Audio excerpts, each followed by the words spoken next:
Well, I've heard so much wonderful, impressive spoken word here this weekend. I'm almost reluctant to do this one, but we'll give it a shot.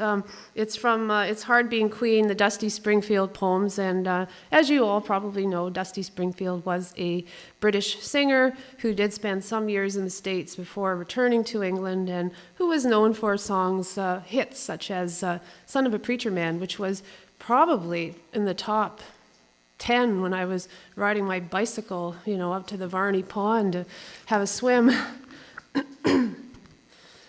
Checklist for the early 80s. Too old, too dumpy, too pale. Too many laugh lines, frown lines, too advanced, too matronly to be exotic, too Yankee for the Brits, too limey for the Americans, too young for retrofitting, too recycled, dragged out, fagged out, too many cigarettes, sleepless nights, too much hairspray, red tape, too many speeding tickets, last call, past last call, too many spoiled tracksuits, charts topped by the voices of others, too forgotten, too tonically lonely. Not enough time alone, not enough paparazzi, not enough hits, not enough flattering necklines, not enough gin law or order, not enough contract language, not enough advances in wigs, not enough slumber, not enough to smoke, not enough cabaret imitators, not enough rebirth cultural curiosity, not enough compelling reasons not to cry, not enough incentives to laugh, not enough tanning salons, not enough cake at the health club, cafeteria, not enough RESPECT for the stateswomen of song.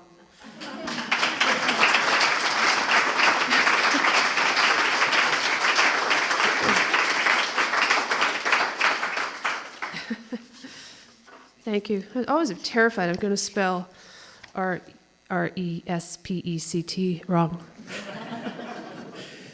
It's hard. I'll just finish with two newer poems. The first poem is a prose poem loosely based on the life of the American poet Anne Sexton. How poetry springs from the suburbs. It's the 50s. She vacuums. Her husband is out swinging his salesman's valise across America.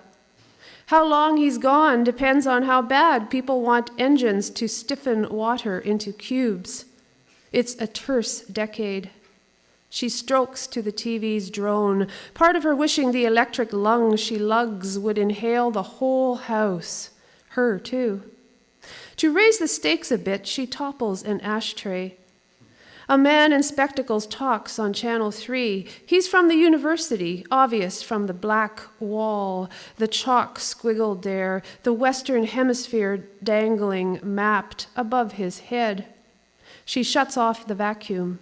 Today's topic, for those who just tuned in, is the sonnet.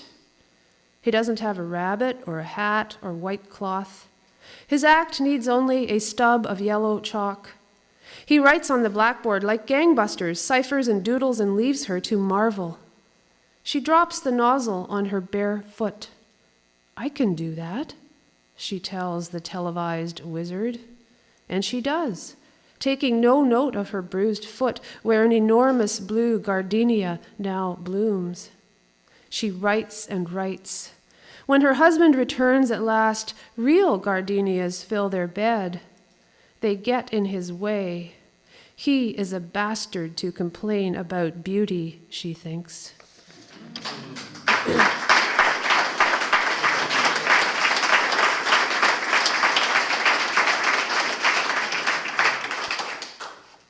And I think I'll finish with this poem.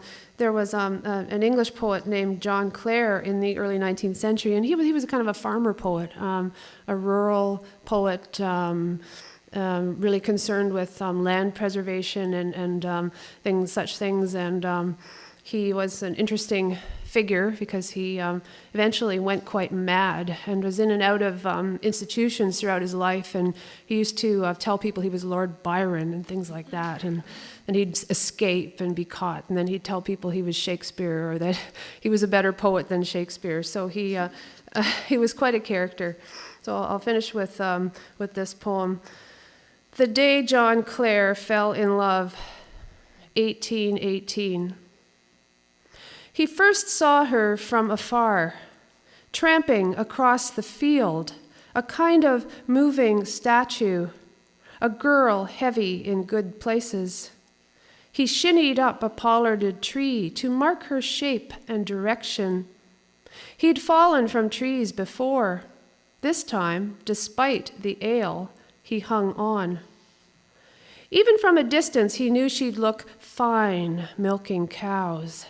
Her sturdy form, those hands would draw the milk, could work the teats. High in the tree, he was more besotted than a bird and happier. His eyes followed her vanishing over the grassed horizon. He climbed to earth, penned 2 poems to her beauty.